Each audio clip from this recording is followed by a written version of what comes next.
જોયું તો આપણે ગયા લેક્ચરમાં કાનની અંતસ્થ રચના સમજતા હતા. એની અંદર આપણે એવું જોયું કે કાનની રચનાને આપણે સમજણની સરળતા ખાતર આવા 3 ભાગમાં વહેંચીએ છીએ: બાહ્યકર્ણ, મધ્યકર્ણ અને અંતઃકર્ણ. એ પૈકી આપણે ગયા વખતે બાહ્ય અને મધ્યકર્ણની વાત સમજ્યા. થોડી ઝડપથી એ વાતને રિપીટ કરી અને પછી અંતઃકર્ણની રચના સમજીએ તો આપણે એવું જોયું કે બાહ્યકર્ણમાં મુખ્ય 3 રચનાઓનો સમાવેશ થાય. કર્ણ પલ્લવ, જે બહારથી આપણને કાન દેખાય છે, એ કર્ણ પલ્લવની અંદર મોટાભાગે કાષ્ઠી પેશી રહેલી હોય. એ કાષ્ઠીને લઈ અને કાન થોડો કડક રહે છે આવી રીતે, તો એને આપણે કડક ભાગને, ઉપરના ભાગને કહીએ છીએ હિલિક્સ, અને નીચેનો ભાગ આ કાનની બૂટ, જેને આપણે ઇયર લોબ અથવા તો એને આપણે કાનની બૂટ પણ કહી શકીએ છીએ.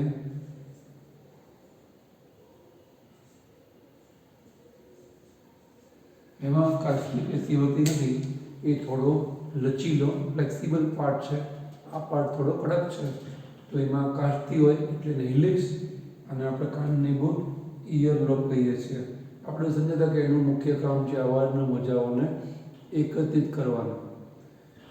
બીજો ભાગ બાહ્યકર્ણનો કર્ણનળી, જેમાં આવેલી આ રૂંવાટી અને પૃષ્ઠ બાજુ રહેલી મીણ ગ્રંથિમાંથી સ્ત્રવતું મીણ, એને લઈ અને હવામાં તરતે શુદ્ધિઓ રોકાઈ જાય અને કાનના પડદા ઉપર જમા ના થાય, જેના કારણે આપણને સાંભળવાની ક્રિયામાં મુશ્કેલી ના થાય. એ સિવાય અવાજના મોજાઓને પસાર કરવાનો માર્ગ પણ પૂરો પાડે છે એવું કહેવાય. અવાજના મોજાઓ થોડા ઘેરે ઘૂંટે છે એવું પણ કહેવાય. છેલ્લે બાહ્યકર્ણનો ત્રીજો ભાગ છે કર્ણપટલ, જે અવાજના મોજા પ્રમાણે ધ્રુજારી અનુભવે છે. તો આ થઈ બાહ્યકર્ણની 3 મુખ્ય રચનાઓ.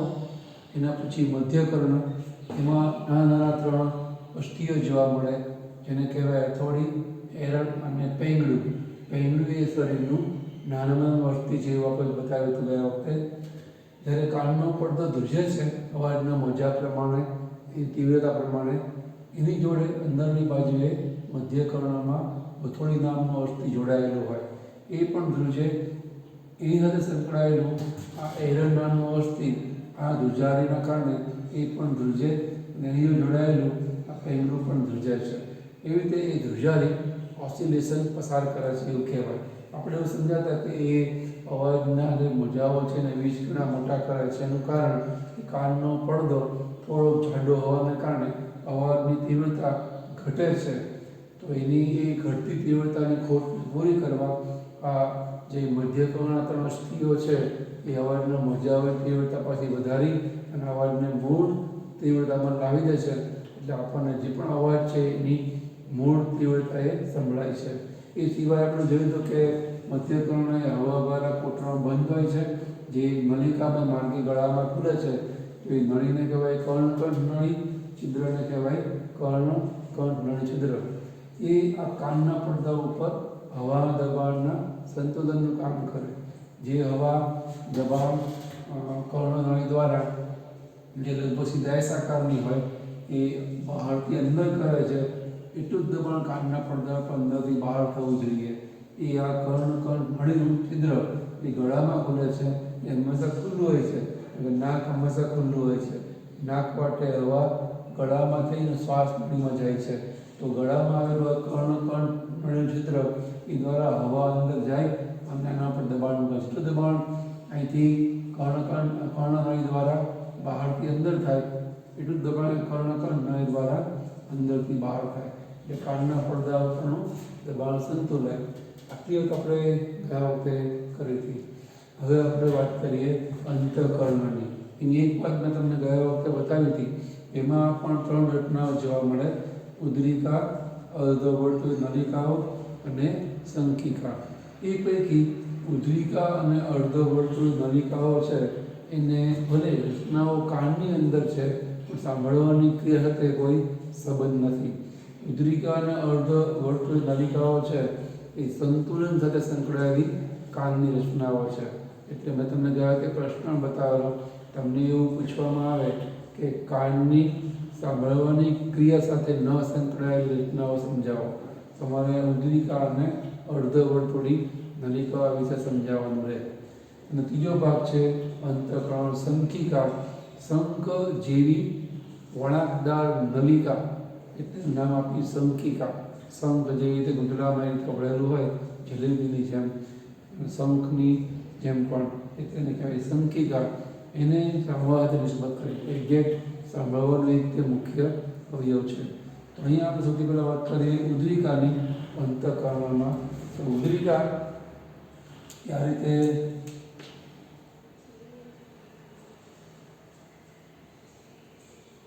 નાની બે કોથળી જેવી રચનાઓ છે. એમાં જે મોટી કોથળી જેવી રચના છે એને આપણે કહીએ છીએ યુટિકલ.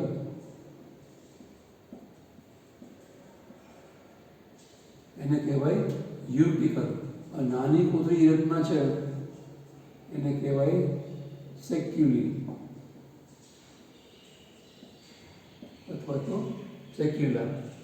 એ ઉદ્દિકા છે આપણા માટે ત્યાં સંતુલન જોડે સંકળાયેલો અવયવ છે. એની અંદર સંવેદનશીલ ભાગો હોય. આ રીતે આપણને બહારથી ડાઘા ડાઘા જેવું જોવા મળે. એકચ્યુઅલી એ કેલ્શિયમ કાર્બોનેટ અને પ્રોટીનની બનેલી કણિકાઓ છે. આની અંદર અસંખ્ય રોમ આવેલા હોય. આ કણિકાઓ જે કેલ્શિયમ કાર્બોનેટ અને પ્રોટીનની બનેલી છે એ આના ઉપર એટલે કે ઉદ્દિકાની અંદર આવેલા રોમમય ભાગો પર દબાણ સર્જે. એને લઈ દબાણથી જે ઉત્તેજના ઉત્પન્ન થાય તો પ્રાણીને વ્યક્તિને એટલે કે આપણને ખ્યાલ આવે કે આપણું જે શરીર છે એ સંતુલનમાં છે કે નહીં. ના હોય તો આપણને એને કરેક્ટ કરવાની ખબર પડે, સંતુલનમાં લાવવાની ખબર પડે. જેમ કે આપણે આમ નમતા હોઈએ તો તરત આપણો પ્રકાર થઈ જાય. આપણે કોઈ ધાબા ઉપર પાળી ઉપર ઊભા હોઈએ, થોડા નમીએ તો આપણે કંઈક પકડી લઈએ કે આ તરફ જતા રહીએ. તો એ જે બોડી સંતુલન છે, શરીર સંતુલન, એ આને કારણે આપણું બોડી જે તરફ નમે એ તરફ આ જે કણિકાઓ છે એ કણિકાઓ કેલ્શિયમ કાર્બોનેટ પ્રોટીનની એને કાનના પથ્થર પણ કહેવાય. ઓટોલિટ્સ અથવા કર્ણસ્મ કહેવાય. કર્ણ એટલે કાન, અશ્મ એટલે પથ્થર. કાનના પથ્થર કેલ્શિયમ કાર્બોનેટ પ્રકારના પથ્થર, ચૂનાના પથ્થર જેવું છે, બહુ સૂક્ષ્મ હોય. તો એ કણિકાઓ બોડી જે તરફ નમે છે, આગળ પાછળ ડાબી જમણી બાજુએ, એ રીતે બધી કણિકાઓ ભેગી થઈ ઉદ્દિકાની ભાગમાં એકઠી થાય અને એ ભાગ ઉપર દબાણ વધારે આવે.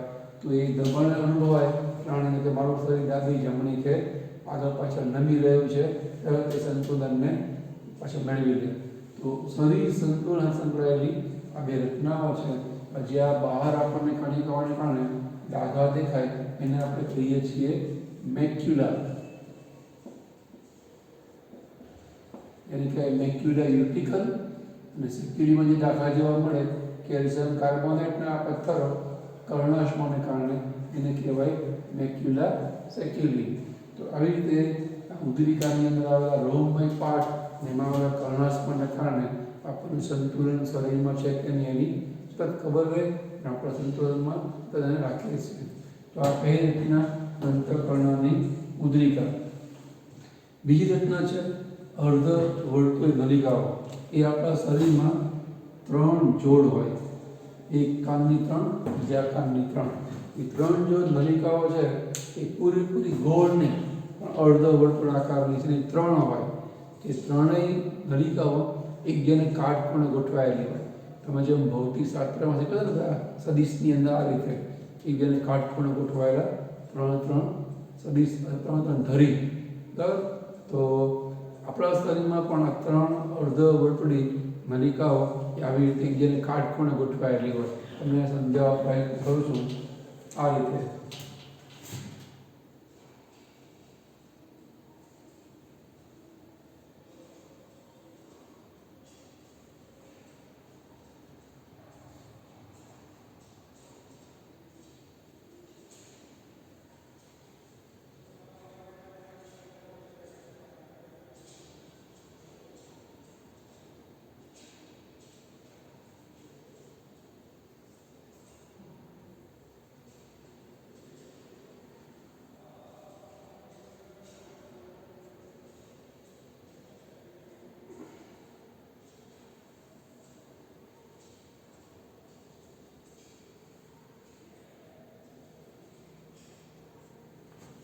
તો એ બેને કાટખૂણે ગોઠવાયેલી આવી 3 અર્ધ વર્તુળ નલિકાઓ, એક આવી ગોઠવાઈ છે મેં, એક આવી રીતે અને એક આવી રીતે.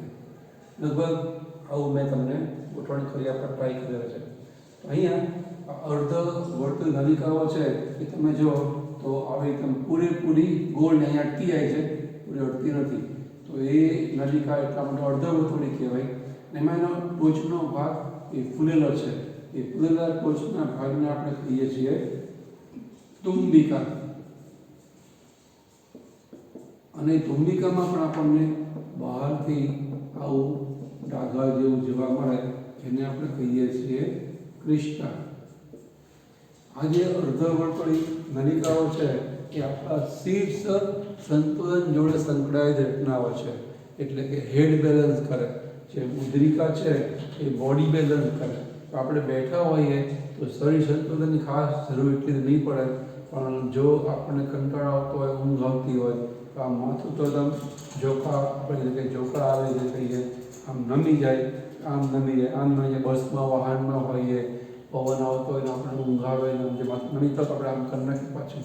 જે આમ નમી જાય એ ખબર પડે એ આ અર્ધવર્તુળી નલિકાઓને કારણે પડે. આની અંદર પ્રવાહી ભરી હોય છે. એ પ્રવાહી છે એને કહેવાય અંતરલસિકા. જે તરફ માથું નમે એ તરફ વધારે પ્રવાહી એ બાજુ નલિકામાં જાય. અને અહીંયા જે ડાઘા છે, ક્રિસ્ટલ એને કહેવાય, બધા રોમમય પાર્ટ છે. એ રોમમય ભાગ ઉપર દબાણ વધારે આવે, પ્રવાહી એ તરફ નમે તરફ લસિકા વધારે ખસે અને વધારે એમાં પડે, દબાણ વધારે આવે, તરત મગજને સંદેશા પહોંચે કે મસ્તક આગળ નમી રહ્યું છે, તો આપણે એને કરેક્ટ કરી નાખીએ, પછી સંતુલન મેળવી લઈએ. ટૂંકમાં આ રીતે અર્ધવર્તુળી નલિકાઓ છે એ આપણા શરીરના મસ્તક અથવા શીર્ષ સંતુલન સાથે સંકળાયેલી રચના છે. આ રીતે ઉદ્રિકા અને અર્ધવર્તુળી નલિકાઓ એ આપણા શરીરમાં ખાસ તો સંતુલન સાથે સંકળાયેલી રચનાઓ કહેવાય. ખાસ તો આપણને મેં ગયા તો કીધું એમ, જ્યારે કોઈ જોઈ ટક્કર વાગે, કોઈ તમાચો કે લાફો મારે છે, એ વખતે અહીંયા કણિકાઓ, કર્ણાશ્મો અને એની અંદર લસિકા એ વિક્ષેપિત થાય. એને કાં થોડીક ઊંડા આપણને તંબર આવે છે અને જોરથી લાફો માર્યો હોય કે ટક્કર વાગી હોય એના કારણે હવા પણ વધારે વેગથી જાય તો કાનના પડદા દબાણ પણ આવી શકે છે. થોડીક વાર માટે આપણને વિસલિંગ સાઉન્ડ જેવું લાગે અને આના કારણે આપણે થોડીક વાર માટે સુસોટી વખતે અવાજ આવતો હોય છે, ઘંટડી વખતે અવાજ. એનું કારણ કે જે કંઈ કાનની આ રચનાઓ છે એમાં વિક્ષેપ થાય એટલે મગજને રંગ અસર જાય, ખોટા સંદેશાઓ જાય, એના કારણે આપણને ચક્કર આવે, અંધારા પણ આવી શકે અને ભાતના અવાજ પણ સંભળાયનું કારણ એ છે. અહીંયા આ બે રચનાઓ જે સાંભળવા જોડે નહીં પણ સંતુલન સંકળાયેલી રચનાઓ કહેવાય. હવે જે ટી રચના છે એ છે સમકિકા. આપણે હમણાં કીધી એ નલિકાની રચના છે. એ નલિકાની રચના એ આ રીતે ગોઠવાયેલી હોય.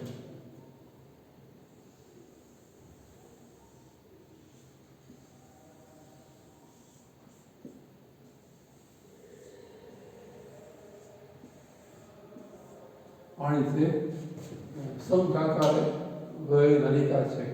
આ જે આખી રચના છે એને આપણે કોક્લિયા કહીએ છીએ, કોક્લિયા. અને એ ખોપરીના અસ્થિ ગુહામાં બંધ હોય એને અસ્થિ કુહર કહેવાય. આને કલા કુહર પણ કહેવાય.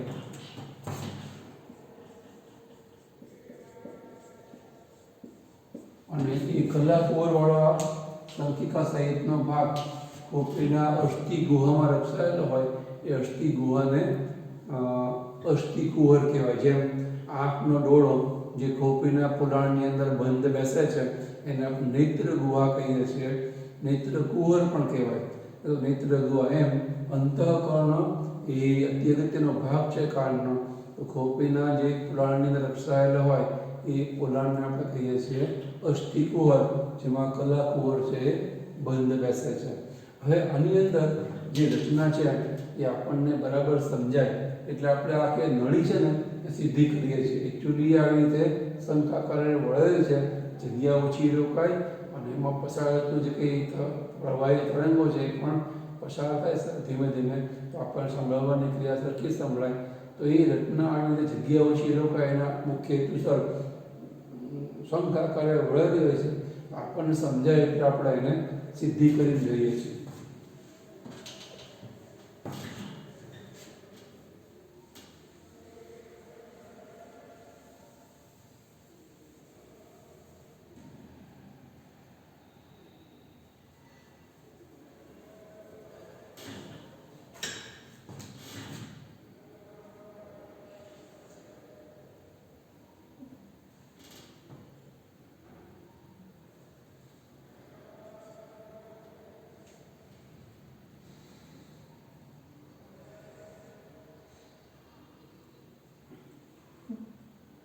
તુંબિકા તમને ખ્યાલ આવી ગયો છે? અહીંયા લખી નાખો, તમને ખ્યાલ આવે એટલે. તુંબિકા અહીંયા આ જે નળી છે એ આવી રીતે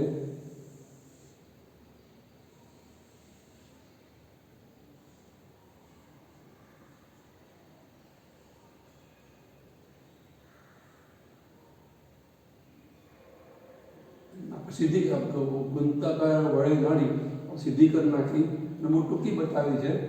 એને બે પડદા હોય આ રીતે.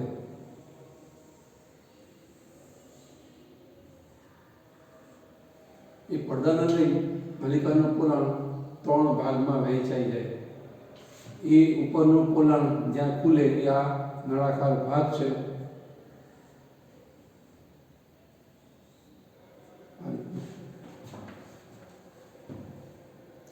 એ જે પડદાઓ છે નામ છે એ બે પડદાઓને કારણે ત્રણેયના પણ નામ છે. અહીંયા જે આ ઉપરનો પડદો છે એને આપણે કહીએ છીએ રિસેર્નલ કલા. નીચેનો આ પડદો છે એને કહેવાય આ નળી છે અને આપણે આપેલી શંકિકા. ભલે આપણે સીધી કરી નાખી છે શંકાકાર નથી, વાસ્તવિકતામાં હમણાં બતાવી એમ શંકાકાર હોય. તો શંકિકાના બે પડદા અંદરના ઉપરને કહેવાય રિસેર્નલ કલા, નીચેને કહેવાય બેસિલર કલા.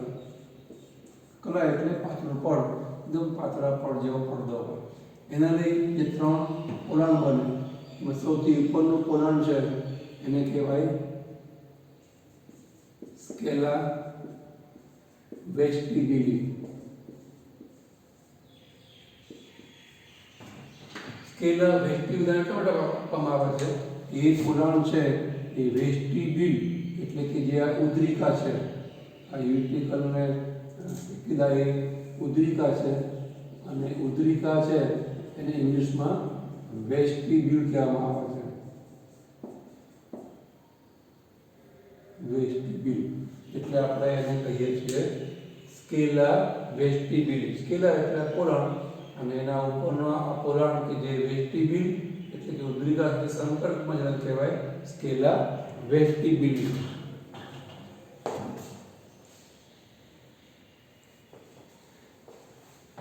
એના પછી જે આ વચ્ચેનું પોલાણ એ વચ્ચે છે એટલે આપણે એને કહીએ છીએ સ્કેલા મીડિયા. સૌથી નીચેનું પોલાણ એને કહેવાય સ્કેલા ટિમ્પેની. કારણ કે એ હવે આ કાનના પડદા સામે આવશે. કાનના પડદાને ઇંગ્લિશમાં કહેવાય ટિમ્પેનિક મેમ્બ્રેન. કાનના પટલને ઇંગ્લિશમાં કહેવાય ટિમ્પેનિક મેમ્બ્રેન. અહીં સામે છે એટલે આપણે એને કહીએ છીએ સ્કેલા ટિમ્પેની. તો બે પડદાઓ રિસેર્નલ કલા અને બેઝિલર કલા એને કારણે આ શંકિકા નલિકામાં જે મળતા 3 પોલાણ એને આપણે સ્કેલા કહીએ છીએ. આ સ્કેલા વેસ્ટિબ્યુલી, સ્કેલા મીડિયા અને સ્કેલા ટિમ્પેની. હવે એની અંદર અંતઃલસિકા ભરી હોય. આ જે કોક્લિયા એટલે કે જે કલાકુહર છે એની અંદર લસિકા ભરી હોય એને કહેવાય અંતઃલસિકા. અને એ જે પોલાણમાં બંધ બેસે એને આપણે કહીએ છીએ અષ્ટિકુહર. એમાં બાહ્ય લસિકા પણ હોય, બહારની બાજુએ પણ લસિકા ભરેલું હોય એને કહેવાય બાહ્ય લસિકા. પણ અહીંયા એ લસિકા અહીંયા ભરેલું હોય, આમાં લસિકા નહીં હોય. એ સ્કેલા મીડિયા છે એમાં લસિકા નહીં હોય. એની અંદર અહીંયા તળિયે વિશિષ્ટ પ્રકારના કોષ હોય અને વિશિષ્ટ પ્રકારનું પડ હોય. એને આપણે કહીએ છીએ ટેક્ટોરિયલ મેમ્બ્રેન. એને કહેવાય ટેક્ટોરિયલ મેમ્બ્રેન. રોમમય ટેક્ટોરિયલ મેમ્બ્રેન નામનું કલામી પડ હોય અને નીચેની બાજુએ અહીંયા વિશિષ્ટ પ્રકારના કોષો હોય. રોમમય કોષો હોય, આધાર કોષો હોય, ફેરેન્જિયલ કોષો હોય. આવી રીતે નાના મોટા ઘણા આપણને કોષો જોવા મળે. કેટલાક પક્ષમાં રોમન, કેટલાક આધાર તરીકે કામ કરતા આધાર કોષો વગેરે. આખી રચના છે એને આપણે કહીએ છીએ કોર્ટિકાય. એને કહેવાય ઓર્ગન ઓફ કોર્ટી બોડી અથવા ગુજરાતીમાં કોર્ટિકાય. જ્યારે આપણે એમ કે અવાજના મોજાઓ પ્રવેશે કાનના કવાના માથે તંદરના ભાગમાં, તો એ અવાજના મોજાઓ પ્રમાણે કાનનો પડદો ધ્રુજે, એ પ્રમાણે હાડકાઓ પણ ધ્રુજે. એ પ્રમાણે છેલ્લે જ્યાં પેંગડું છે એ જોડાયેલું છે અહીંયા અંડાકાર ગવાક્ષ સાથે. એ અંડાકાર ગવાક્ષ પણ થોડો ધ્રુજે. આની અંદર મેં કીધું એમ અંતરસિકાનું પ્રવાહી ભર્યું હોય. એટલે અહીંયા જે પ્રવાહી અડતું હોય આ ધ્રુજે, પ્રવાહીમાં તરંગ ઉત્પન્ન થાય. એ તરંગ આ પ્રવાહી પસાર થઈ અને છેવટે અહીંયા સુધી પહોંચે. એ પાછું ના આવે એટલે અહીંયા પણ આવો એક હાડકાના પાદે પટ્ટી જેવો ગોળાકાર પટેલ આપેલો હોય, જેને આપણે કહીએ છીએ કે આને અંડાકાર ગવાક્ષ કહેવાય. આને આપણે કહીએ છીએ ગોળાકાર ગવાક્ષ. એ ગોળાકાર ગવાક્ષ છે એ જે કંઈ આ અંતરસિકામાં તરંગ પસાર થાય અહીંયા ટકરાય એટલે એ પણ બહાર ધક્કો મારે. અહીંયા જે હવા હોય એમાં ધક્કો વાગે અને એ હવા અહીંથી બહાર ગળામાંથી નીકળી જાય.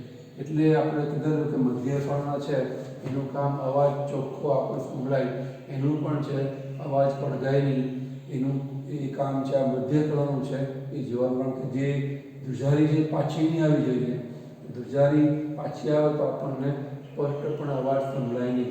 એ ધ્રુજારી છેવટે અહીંયા બહાર મધ્ય કળામાં આવેલા જે કંઈ હવામાં કોટરામાં રહેલી હવા જે ટકરાય અને બહાર આવી જાય અને નાકવટે એ તરંગ બહાર નીકળી જાય.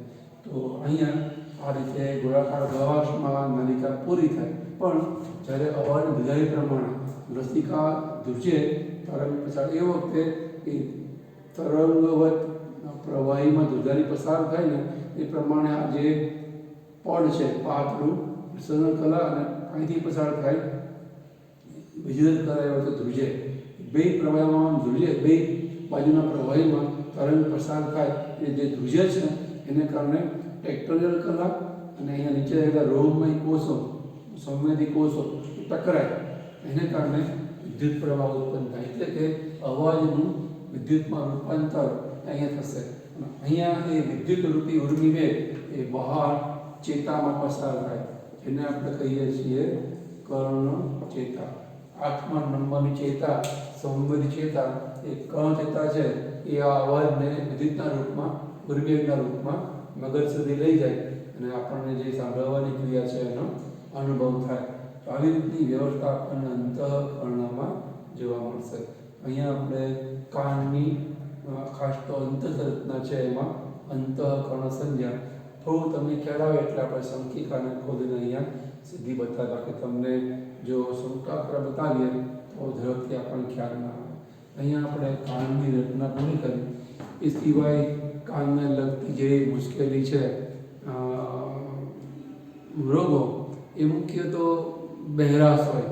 કાનની બહેરાશ છે બે પ્રકારની હોય.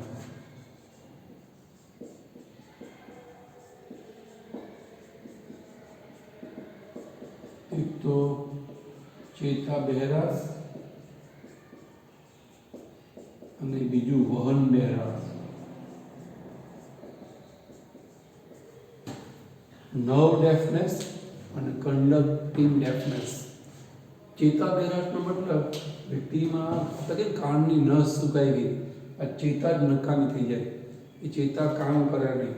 તો કાન તો આપણને ભગવાને આપ્યો હોય એવો ને એવો જ રહે, પણ અવાજના મોજાઓ છે એ વિદ્યુતમાં ફેરવાય અને મગજ સુધી પહોંચે નહીં, વ્યક્તિ છે એ સાંભળી શકે નહીં. એક કાન કે બે કાન તો બે કાનથી. એના ઉપાયમાં તો મોટા ઓપરેશન દ્વારા વાયરિંગ કરી અને એને મગજ સુધી પહોંચાડી શકાય, પણ બહુ જોખમી છે, સાઈડ ઇફેક્ટ પણ એની હોઈ શકે છે. લગભગ એ ઇનક્યોરેબલ છે. એ વ્યક્તિ જિંદગી આખી બહેરી રહે, એને બહેરાશથી ટેવાવું પડે. અહીં સામે જે વહન બહેરાશ છે એ ક્યોરેબલ છે. જે મુશ્કેલી છે દૂર કરી શકાય એવી મુશ્કેલી છે. માનો કે કફને કારણે અહીંથી ગળામાંથી કફ આમાં જાય અને બંને હાડકાં અથવા એને ચોંટી જાય તો ધ્રુજારી પસાર થાય જ નહીં આગળ, કારણ કે બંને ચોંટી ગયા છે એટલે વ્યક્તિ સંભળાતું બંધ થઈ જાય. એ વખતે ડૉક્ટર જે કફ જામે કે ભાઈ થોડી એના હાડકાં ચોંટી ગયા હોય એને છૂટા કરે, વળી સંભળાવાનું પણ જતું એવું થઈ જાય. કાનમાં અહીંયા કર્ણપટલમાં કણ હોય તો પણ ધ્રુજારી જોઈએ એ પસાર ન થાય તો પણ વ્યક્તિને બહેરાશ આવે. તો એ પણ બધી બહેરાશ છે ક્યોરેબલ છે, દૂર થઈ શકે એવી છે. તો ટૂંકમાં આજે હથોડી એરણને પેનનું ધ્રુજે નહીં અને એને કારણે અવાજના મજાઓનું વહન બાહ્ય કર્ણથી અંતર્કર્ણ સુધી એ કરી શકે નહીં, એને કહેવાય વહન બહેરાશ. પણ એ ક્યોરેબલ છે, એ થાય એવું છે. એથી પણ કાનની ઘણી મુશ્કેલી આવી શકે છે. એની અંદર આપણે કોર્સમાં ઘણું બધું બહાર થઈ ગયા એટલે વાત કરતા નથી. એ સિવાય આપણે ગયા વખતે આંખની વાત કરી હતી. તો આંખની જે રચના છે એની અંદર આપણે એક તો મુશ્કેલી છે ગ્લોકોમાના મતલબ સમજાવેલું.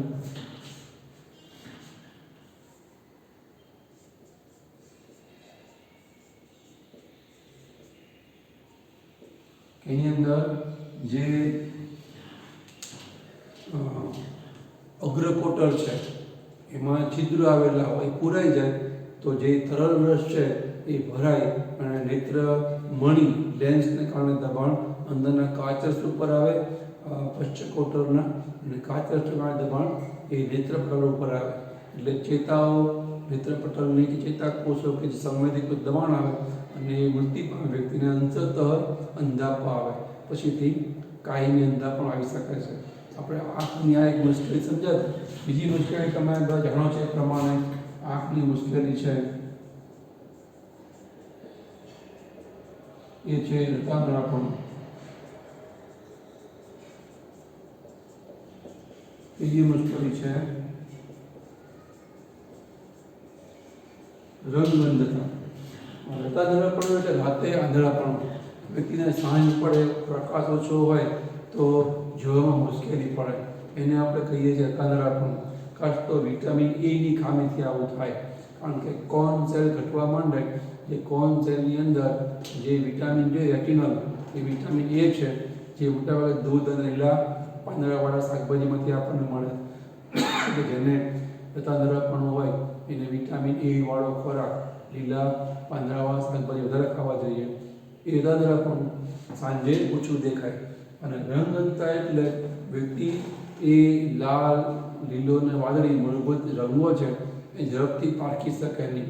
એ એક્સ રંગસૂત્રમાં જોવા મળતા પચનજનીનની ખામીને કારણે ઉત્પન્ન થતો રોગ છે રંગઅંધતા. જેના તમે 12મામાં થોડું એની વારસાગત જે કંઈ એની સ્વભાવ છે કે વારસામાં ઉતરી આવે એ બાબત તમે થોડી 12મામાં શીખશો.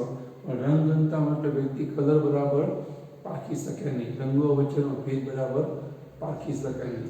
એ સિવાય એક મુશ્કેલી છે હાઇપર મેટ્રોપિયા, અને બીજી એક મુશ્કેલી છે એ છે પ્રેસ બાયોપિયા. પ્રેસ બાયોપિયા આનો મતલબ થાય દૂરદ્રષ્ટિની ખામી. આનો મતલબ થાય નજીકની દ્રષ્ટિની ખામી, લઘુ દ્રષ્ટિની ખામી. વ્યક્તિ હાઇપરમેટ્રોપિયામાં દૂરનું જોઈ શકે નહીં, કારણ કે જે દ્રશ્ય છે એ નેત્રપટલની પાછળ પડે એટલે વ્યક્તિ જોઈ શકે નહીં. બહિર્ગોળ લેન્સથી એ આપણે કરેક્ટ કરી શકીએ. એ સિવાય લઘુ દ્રષ્ટિ પ્રેસ બાયોપિયામાં નેત્રપટલની આગળ દ્રશ્ય છે, અંતર્ગોળ લેન્સ દ્વારા આપણે પાછળ કરીને કરેક્ટ કરી શકીએ. એ સિવાય એક છે જેને આપણે કહીએ છીએ આંખની ખામી, એ છે મોતિયો. આપણે એ વાત થોડી લેન્સ તો કરી હતી કે આંખનો લેન્સ પારદર્શક ક્રિસ્ટલ જે બને એમાં જ્યારે તકલીફ થઈ જાય ત્યારે વ્યક્તિને દેખાતું બંધ થાય અને એને નેત્ર માની કે લેન્સ બદલાવવો પડે, જેને આપણે મોતિયાનું ઓપરેશન કહીએ છીએ. એ સિવાય બેતાળા, જેને આપણે કહીએ બેતાળા, વ્યક્તિની ઉંમર થાય એમ એ લેન્સની ફ્લેક્સિબિલિટી થોડી ઓછી થઈ જાય અને વ્યક્તિને વાંચવામાં તકલીફ પડે. એ વાંચવા ચશ્મા આવે 40-45 વર્ષે, આપણે બેતાળા કહીએ છીએ, એ પણ મુશ્કેલી છે. ખાલી ચશ્મા આવવા, જેને આપણે કહીએ છીએ, એ બધી મુશ્કેલીઓ આંખની મુશ્કેલીઓ છે. છેલ્લે ઓવરઓલ ચેતાતંત્રની બીમારી, એમાં આપણને એક બીમારી આપી છે, ચેતાતંત્રની મુશ્કેલી છે મલ્ટિપલ સ્ક્લેરોસિસ. મલ્ટિપલ સ્ક્લેરોસિસ ખાસ તો મગજ અને કરોડરજ્જુ એમાંથી નીકળતી ચેતાઓના મજ્જાપળમાં ખામી સર્જાય અને એને લઈ વ્યક્તિમાં અનૈતિક હલનચલન ઝડપી થવા માંડે. તો એ મુશ્કેલી થાય, એને કહેવાય મલ્ટિપલ સ્ક્લેરોસિસ. બીજી એક મુશ્કેલી ચેતાતંત્રની છે, એ છે પાર્કિન્સન્સ. પાર્કિન્સન્સની અંદર એક અંતઃસ્ત્રાવની ખામી સર્જાય, એને આપણે કહીએ છીએ ડોપામાઇન.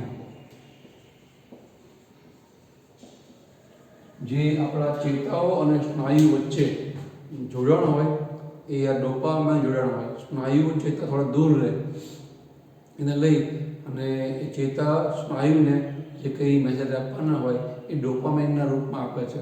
તો એ ડોપામાઇનમાં ખામી હોય કે એ ના હોય તો ચેતા એ અંગને મેસેજ આપી શકે, જેને કારણે જે હલનચલન છે એની પર વ્યક્તિનો કાબુ ના રહે.